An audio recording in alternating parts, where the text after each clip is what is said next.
What's going on, all you fantastic people? I'm Matt. And I'm Vanessa. And today we're talking about Black Panther. And yes, this is freshly made popcorn. Sure is. In our Black Panther metal tin that only cost us $20 at the theaters. But totally felt like it was worth the price at the time. Sure did. Anyways, let's talk about Black Panther, which stars Chadwick Boseman, Michael B. Jordan, Lupita Nyong'o, Denai Guerrera, and Daniel Kaluuya. Picking up after the events of Captain America's Civil War, T'Challa returns to his reclusive home of Wakanda to take his place as the rightful king. When old foes from his family's past rear their heads and threaten their peaceful way of life, it's up to T'Challa to do what's best for his people and restore order to their way of life.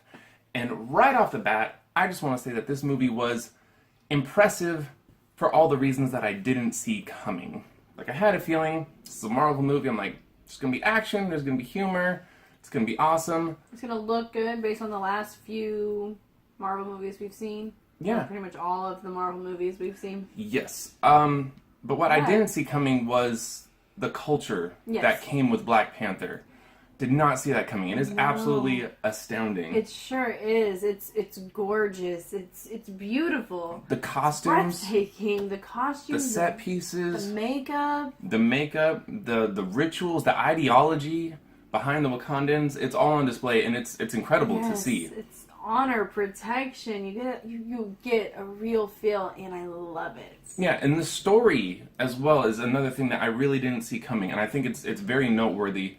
The fact that the Wakandans have this technology that they can use to benefit mankind while, the rest of the world is suffering, but they're choosing not to. I think that is so relevant and so important, and it's honestly probably one of the biggest and best storylines in the MCU. I will say that. I would agree. It begs the question, why, if you have the resources, are other people suffering? And so I feel like that's and they tackle it in this movie. They tackle that, and then even the subplot that involves Michael B. Jordan's Killmonger, I think that was a great subplot. Yes. Because that gets more to what makes a king a good king, or what makes a man a good man, and I absolutely love that side of the story as well. I thought that was great. Yes. And then the acting. We gotta talk about the acting. We have to talk about the acting. Chadwick Boseman. Well, Chadwick Boseman is solid all the time. All the time. If you guys haven't seen, actually, I'm just throwing this out there. If you guys haven't seen the movie Marshall, which came out towards the end of last year, I know it didn't do very well. This guy he's phenomenal. He is phenomenal. He was also 42. He was Jackie Robinson. Yep. So check those two out if you want more of Chadwick Boseman. You want to see who he is as an actor.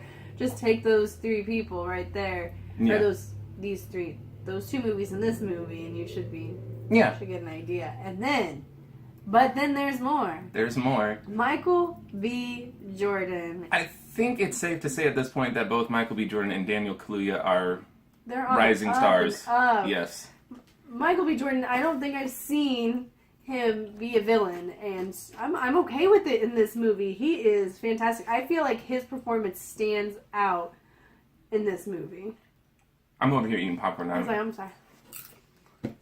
No, absolutely. I've never seen Michael B. Jordan play a villain before. I want to see it again. Yes. He is incredible in this movie. Daniel Kaluuya is good in this movie. But then the women. Okay, now let's talk about the women kick just as much butt in this movie as the men do, and that is awesome. And they are beautiful. They are just, I don't know, I love their makeup. I love the way that they're so confident in themselves. I'm married. I can't say anything. But it was fantastic. Denai, I think that's her name. I don't know her from anything else, but she blew me away in this movie. She was so good. As soon as the credits started rolling, I was like, who is that? I don't know who you are. I know who you are, and can you get your own action movie? Because I am there. I will buy the first ticket. Yeah, and Lupita, of course, that was to be expected. Yes. Yeah, and then supporting characters too. I'm not going to jump or talk too much about them, but Forrest Whitaker, Angela Bassett, there are some good people in this movie. Martin Sheen, Andy Serkis. However, this is not a perfect film. No. This is not a perfect film. One of the things I wanted to talk about, I think that Ryan Coogler, I think yes, you're right. Mm-hmm. I think he's a tremendous director, a very young director, but And a lot of the action scenes in this movie are filmed incredibly well, but Yes. there are some moments of shaky cam that made no sense to me whatsoever. When most of the film looks so good, and you can tell, when stuff is happening, you can see everything. Why do we need these other scenes with shaky cam? Or the very first opening action scene takes place at night, and it was incredibly hard to make out what was going on. Right. It just felt a little disjointed in some of the action scenes. That's one thing. That's one thing, and I mean, and you've probably seen enough of our videos to know that we're not a big fan of shaky cam or up close action shots. So this is a movie that has those. So yeah, that was an issue, and also I just want to say the second half of this film is far superior than the first half. Once this movie starts revolving around Michael B. Jordan's character Killmonger, it feels completely different. And I don't mind the first half setting things up and we get a sense of the Wakandan culture. I like all of that, but I just have to say the second half of this movie just flies. I think that it feels completely different. I think that's the problem is that they didn't feel jointed. You have the nice setup, which is gorgeous, beautiful. You get a sense of this culture, and then all of a sudden they speed things up, but they don't just speed things up.